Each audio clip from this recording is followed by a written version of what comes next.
AITA for going to Dubai after my parents secretly excluded my kids from a family trip? Sunday dinner at my parents' house was going as usual, nothing out of the ordinary. Claire had baked her famous apple pie. Ethan was showing my dad a Lego structure he had finished that week. Lucy was helping my mom set the table, proud to do it every time we visited. It was just another routine, even boring, family gathering until Adrian showed up. He walked into the kitchen carrying several navy blue duffel bags, all identical, with snowflakes embroidered in white thread. "The bags for the trip are ready," he announced, dropping them on the counter. "Personalized and everything. Aspen, here we come." I was pouring myself some coffee when I heard him. I didn't understand right away. Claire stood still, her hands suspended in the air. Adrian started checking the tags. "Let's see. Mom, Dad, Wesley, Sabrina, Jack, Chloe." He moved to the next ones, frowning. "Wait, where are the ones for Bennett's family?" Silence fell instantly. My mother lost her color. My father focused intensely on his phone screen. "What trip to Aspen?" I asked, keeping my voice neutral. Adrian looked at me, his expression shifting from confusion to realization. "The New Year's trip to the ski chalet." I thought. He stopped, understanding the situation. "Bennett, honey, we were going to tell you," my mom said, trying to compose herself. "Tell me what?" I set my mug on the table. "That you organized a family trip without inviting us." "It's not like that," my dad chimed in without looking at me. "The chalet package has a strict limit of 8 people. We had to make tough choices." "8 people." I repeated. "The 2 of you, Wesley, Sabrina, Jack, and Chloe make 6. With us, it would be 10. I took out my phone, pulled up the resort's website, and showed it. "They have packages for 8 and for 10 people. You chose the one for 8. At that moment, Lucy walked into the kitchen and saw the bags. "Are those for a trip?" My mom quickly bent down. "They are for something work-related." I watched her lie straight to my 7-year-old daughter's face. "Just to be clear," I said with a calmness that made Claire look at me closely, "are my kids invited to the Aspen trip, yes or no?" My dad finally met my gaze. "Bennett, the package is expensive and limited. We couldn't include everyone. Yes or no?" "No," Wesley answered from the doorway, walking in casually. "Your kids aren't invited, Happy?" Ethan had walked in behind his sister. He was 10, old enough to do the math. "Why not?" he asked quietly. No one answered. "The package is for 8, my dad insisted. "You are lying," Ethan said with a composure uncharacteristic for his age. "There are 6 of you going. 6 plus us is 10. The website shows an option for 10. It isn't that we wouldn't fit. You left us out." His words summed it all up. "Ethan, it is complicated," my mom tried. "No," he replied. "You chose them over us." Lucy started crying silently. I stood up. "Claire, get the kids. We're leaving." "Don't be dramatic," my dad said. "I'm not being dramatic. I am taking my kids out of a place where they just learned they come in second place." "That's not fair," Wesley protested. "You're right, it isn't fair to them. Claire already had our coats in hand. If you walk out that door," my dad started. "What? You won't invite us to the next trip either?" I grabbed Claire's pie, and we took it with us. "Enjoy your exclusive 8-person experience." Adrian muttered. "I'm sorry, I thought you knew." "It's not your fault." We left. In the car, Lucy was crying in the back seat. Ethan stared out the window in silence. Claire drove, and I stayed calm. My phone started vibrating before we even left the street. I turned it off. "Are you okay, Ethan?" Claire asked. "Yes, really. They didn't forget us. They deliberately left us out. And I am not going to beg to be included in my own family." From the back, Ethan spoke up. "Dad, I don't want to go back to Sunday dinners." I looked at Claire. She nodded. "That's fine. We don't have to go." "Never?" Lucy asked between sobs. "Not until they understand what they did." The rest of the ride was quiet, but not awkward. It was the kind of silence that confirms something has changed forever. Monday at the office, I couldn't focus. I am a civil engineer. Normally, I lose myself in structural calculations and safety margins. Not that day. I could only see Lucy's face and hear Ethan's words. "You left us out." I opened an Excel spreadsheet and started logging dates. Ethan's 10th birthday, June 15th. My dad said he had an important meeting. Later I found out he drove 3 hours to watch Jack's baseball tournament. Lucy's recital, March 2024. Out of town, Pictures showed they were at Jack's science fair that same day. Christmas 2023. Jack and Chloe received custom laptops worth $800 each. Ethan and Lucy got $30 gift cards with a generic note. The pattern was obvious. I checked Wesley's social media. Exclusive restaurants, a private club, premium seats at games, luxury spa getaways. The family narrative was that he was going through financial hardship after a career change. The evidence said otherwise. I saved screenshots in a folder named Family Dynamics 2023 to 2024. I turned on my phone at noon. 17 missed calls, 29 text messages. Call us. You're overreacting. The kids don't understand. Nothing about what they had done, nothing about Ethan, nothing about Lucy. I replied to just one. The kids understand perfectly. That is the problem. Then I texted Claire. We need to talk about New Year's. Let's do something just for us, something big, something that shows them they are worthy. That night, when the kids fell asleep, I opened my laptop. Your dad is going to spend $12,000 in Aspen for Wesley, I explained to her. He sells it as helping out because he's struggling, but it's not true. I showed her proof of his lifestyle. I also remembered my dad had co-signed Wesley's Mercedes and my mom paid for Sabrina's gym membership. They are funding everything, Claire concluded. Yes. What do you want to do? I want Ethan and Lucy to have such an incredible experience that they never question their worth again, without asking for permission, without waiting for invitations. I had been researching Dubai, 5 nights from December 30th to January 4th, a desert safari, indoor skiing, a New Year's celebration in front of the tallest skyscraper in the world. The package cost $14,500. I would cover the flights with points. Your parents are going to lose their minds, Claire said. They already think I'm irrational. Let them think it with good reason. Our savings allowed for it. Book it, she said. Right then, a text from my dad came through. We are finalizing Aspen details. Don't make this any harder. The kids will get over it. Claire clicked confirm. For 2 weeks, I ignored every message from the family group chat. While they counted down the days to their 8-person trip, I organized ours. On December 18th, my mom texted asking me to house sit while they were in Aspen. She assumed I would be available. I replied, noted. Then I asked a neighbor to check on it. On December 22nd, we sat down with the kids. We have a surprise for New Year's, I said. Are we going somewhere? Lucy asked, her eyes shining. Yes, to Dubai. We showed them pictures. Ethan immediately recognized the tallest building in the world. That's the Burj Khalifa. We are going up there, I told him. Lucy swiped to the next image. Is that snow? It's Ski Dubai, Claire explained. Indoor skiing. There are even penguins. Lucy stared at the screen with her mouth slightly open, her eyes wide, swiping from one picture to the next, unable to decide which one excited her more. The plan began with a sentence that completely changed the mood in the house. In Ski Dubai, you can ski indoors, and there are penguins. Penguins, Lucy yelled, almost jumping off the couch. Can we go see them? It is on the itinerary, Claire answered with a calm smile. Ethan looked at me. His expression was a mix of disbelief and hope. We leave on December 30th, I confirmed. 5 days, just the 4 of us. Lucy asked the question she always asked automatically. Do we tell Grandma and Grandpa? The question hung in the air. Claire stepped in with gentle firmness. Not yet, sweetie. This is our family's adventure, just ours. Ethan understood instantly. I saw it in his eyes. So, we aren't waiting for them anymore? No, buddy, not anymore. Over the following week, we went shopping. Usually, we measured every expense, compared prices, and thought twice before paying. Not this time. When Lucy fell in love with a sundress, Claire told her to pick 2 colors. When Ethan wanted a camera to document the trip, I found a refurbished GoPro on sale and bought it without hesitation. At the register, the total was $340. I didn't blink. Where are you traveling to? The cashier asked. To Dubai, Ethan announced proudly.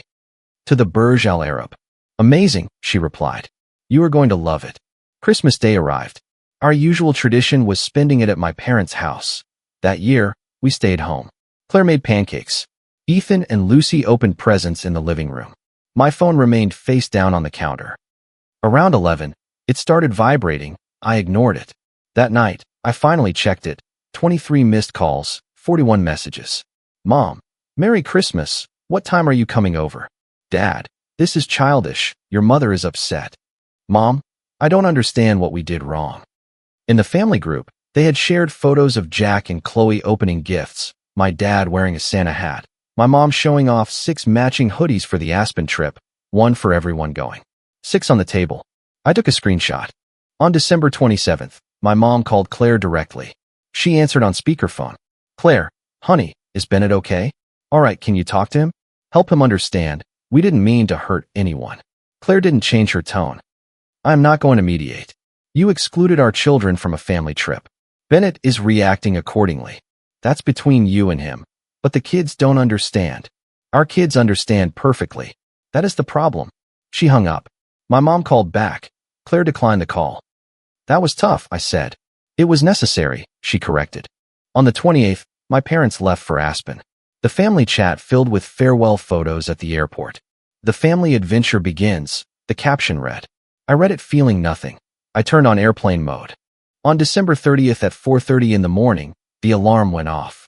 Logan Airport had that quiet early morning energy. At the Emirates counter, they processed our passports efficiently. Dubai for New Year's, excellent choice. Business class confirmed. The boarding passes bore the gold Emirates logo. They handed Lucy an amenity kit with a stuffed camel. She named it Sandy. By 6:30, we were in the VIP lounge. Ethan and Lucy were playing in the kids' area. I watched through the window as they prepped the Airbus A380. I took a picture of the kids in front of the window, the massive plane behind them, the sunrise painting the sky. New adventures. Teaching the kids that family means choosing ourselves first. I set the privacy to public, posted it, and turned airplane mode back on. Claire walked over. No checking reactions until we land.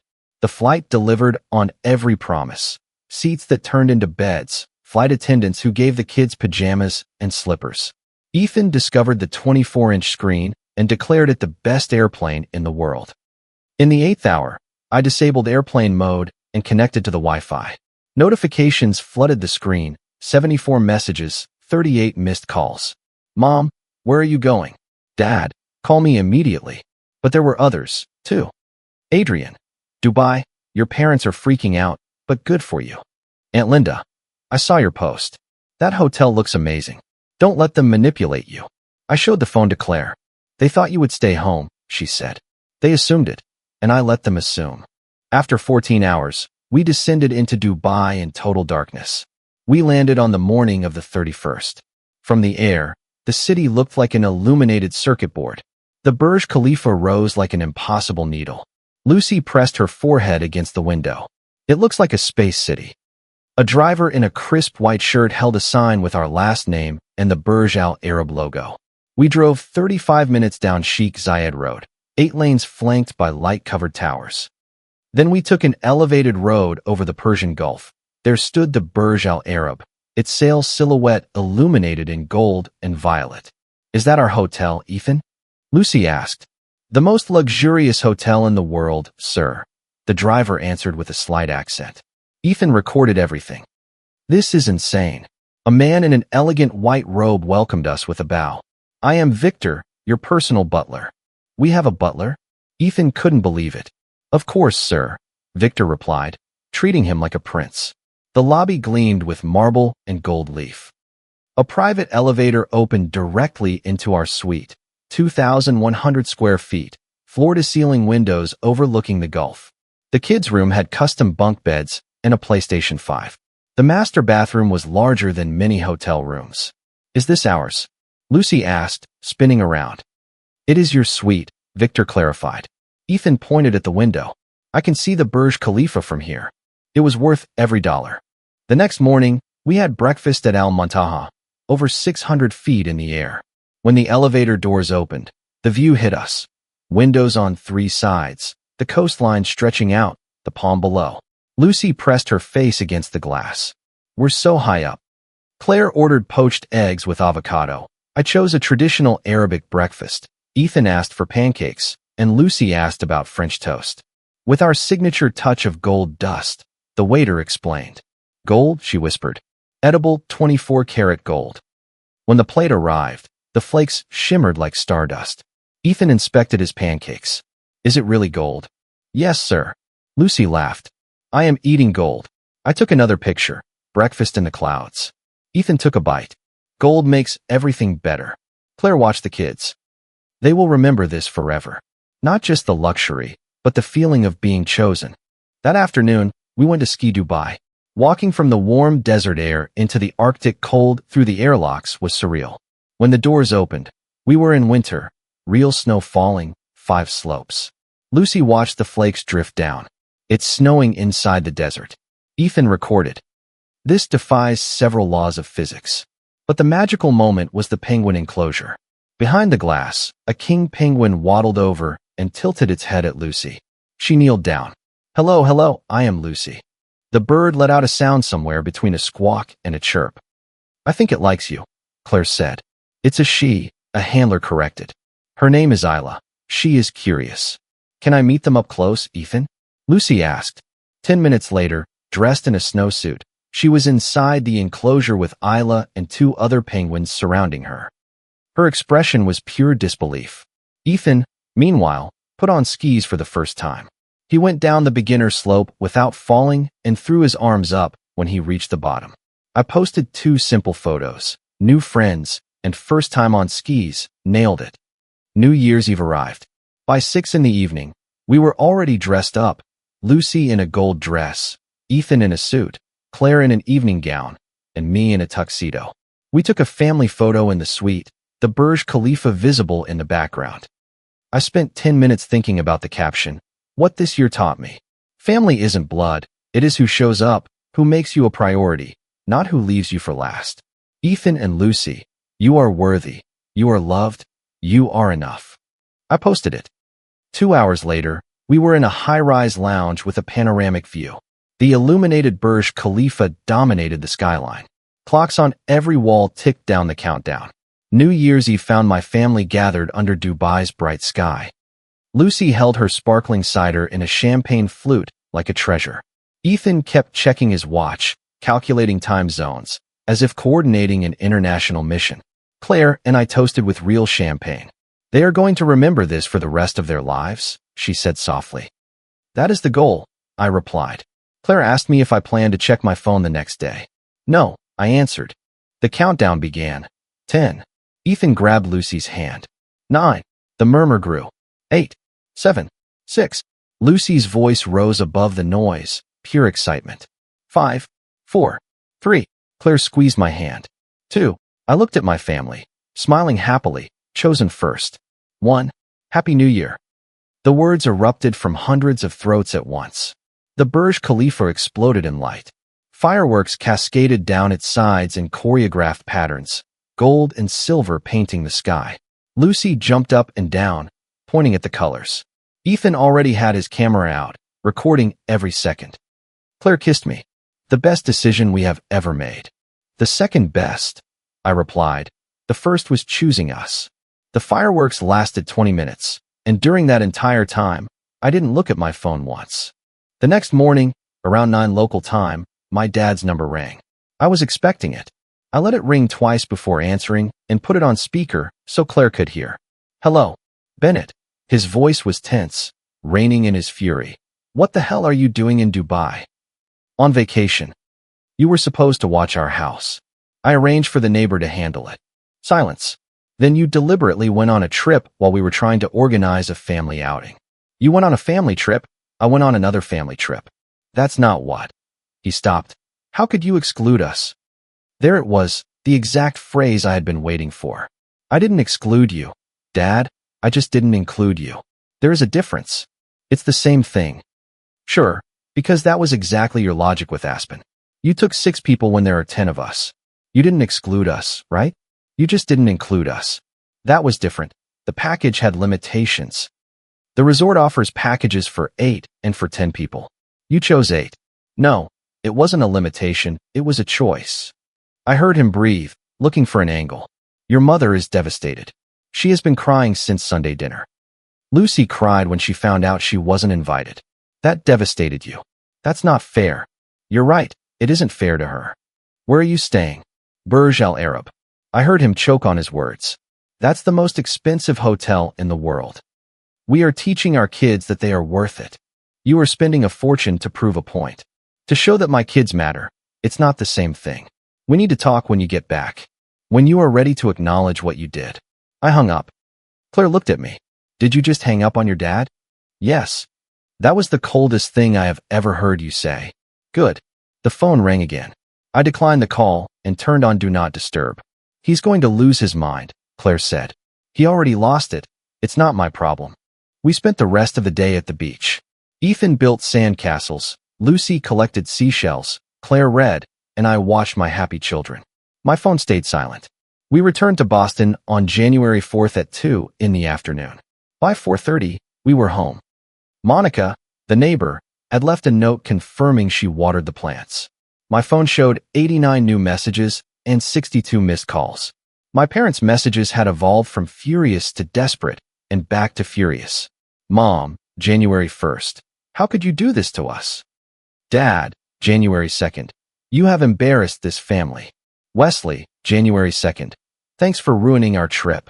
Mom, January 3rd. Everyone is asking. Do you have any idea what you did? But there were others, too. Aunt Linda. The pictures are incredible. The kids look so happy. Uncle Stephen, that hotel is on my bucket list. Well done. Cousin Melissa. It was about time someone pointed out the favoritism. Adrian, your parents are out of control, but half the extended family is on your side. On January 5th at 9 in the morning, my parents showed up unannounced. An hour earlier, we had dropped Ethan and Lucy off at Claire's mother's house. We knew this was coming. I opened the door before they even knocked. Mom's eyes were red. Dad's expression was stone. We sat facing each other in the living room, the souvenirs from Dubai visible on the side table. I think you owe us an explanation, Dad said. I owe you an explanation? You took your family to Dubai while we were trying to have a nice trip with your other grandchildren. The ones you actually invited, I finished. It wasn't like that, Mom said. Then how was it? You booked a chalet for 8 in a family of 10 and chose 4 to leave out. The package had restrictions, Dad repeated. Claire pulled out a thin folder, 3 pages long, the clearest evidence. She slid it across the table. What is this? Mom asked. Ethan's birthday. You were at Jack's tournament. Lucy's recital. You were at Jack's science fair. Christmas presents. 800 for Jack and Chloe, 30 for Ethan and Lucy. Dad didn't even touch the folder. This is ridiculous. Lucy asked me why Grandma doesn't love her like she loves Chloe. She is 7 years old. What do I tell her? The silence was heavy. It wasn't our intention, Mom started. Yes, it was. You made a choice. Aspen was just the first time that choice became visible to my kids. The front door opened. Wesley and Sabrina walked in. Claire stood up immediately. Who gave you a key? We are family, Wesley said. Get out, Claire said icily. Dad tried to regain control. Bennett, delete those Instagram posts, apologize to your mother, and let's move on. Claire spoke before I could. You cannot control his response when you don't even acknowledge your actions. You excluded our kids, lied about the reason, made them feel less than, and now you want him to apologize for showing what you did. I am not deleting anything, I said, and I am not apologizing. We didn't do anything, Wesley chimed in. Just then, we heard Ethan's voice from behind. I understand that you didn't want us there. That is clear. We turned around. Ethan and Lucy were in the entryway. Claire's mother must have brought them back early. Honey, you don't understand, Mom said, kneeling down. I understand that you didn't want us. Ethan repeated. It is clear. Dad took us to Dubai, he continued. We skied with penguins, saw the tallest building, and it was the best trip.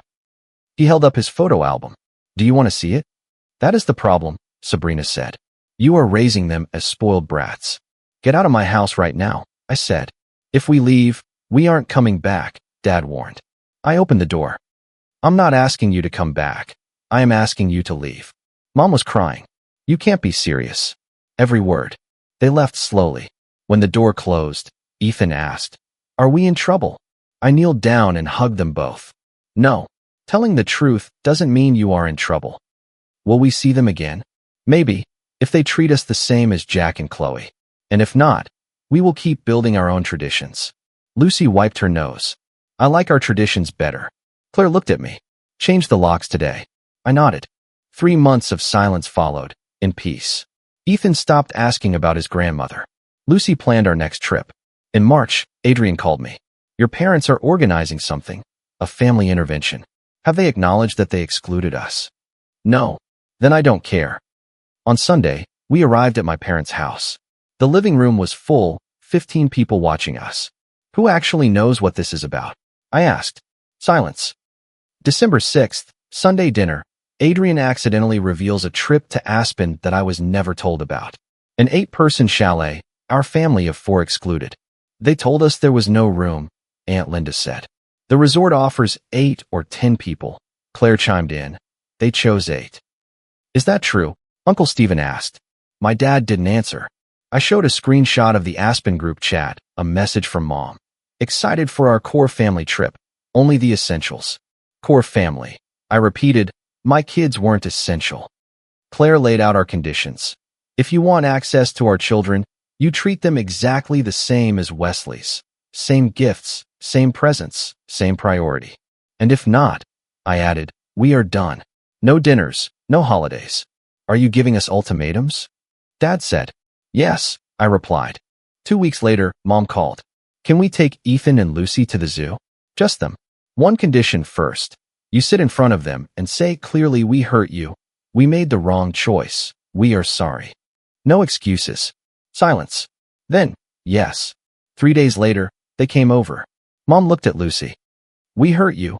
We made you feel less important. It was wrong. We are sorry. Dad looked at Ethan. We excluded you and made excuses. We are sorry. Ethan asked, will you do it again? No, Mom said. We are going to do better. Do you promise? We promise. The zoo trip was the following Saturday, 4 hours of just grandparents and grandkids. They came back glowing. Wesley never apologized. Dad cut off his financial support. He got an entry-level job. One night in April, while we were planning our trip to Tokyo, Ethan asked, can we go back to Dubai next year? Sure. Can Grandma and Grandpa go? Maybe, if they keep proving that they treat you equally. And if not, then we will travel alone. Lucy smiled.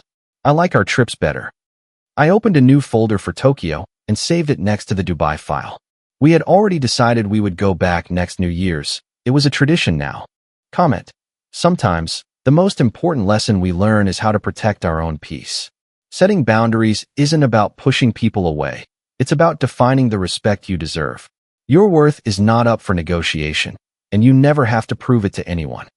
True strength is not shown through arguments, but through the new, joyful traditions you choose to build for yourself and your loved ones. Healing often begins the moment you decide you deserve better. A genuine apology doesn't come with excuses, it comes with changed behavior. Remember to be as kind to yourself as you are to others. You always have the power to choose what your life looks like, even if it means rewriting the script. May your path forward be filled with the love you intentionally create and the peace you bravely protect. If you liked it, don't forget to leave a comment and support the channel by subscribing. See you in the upcoming stories.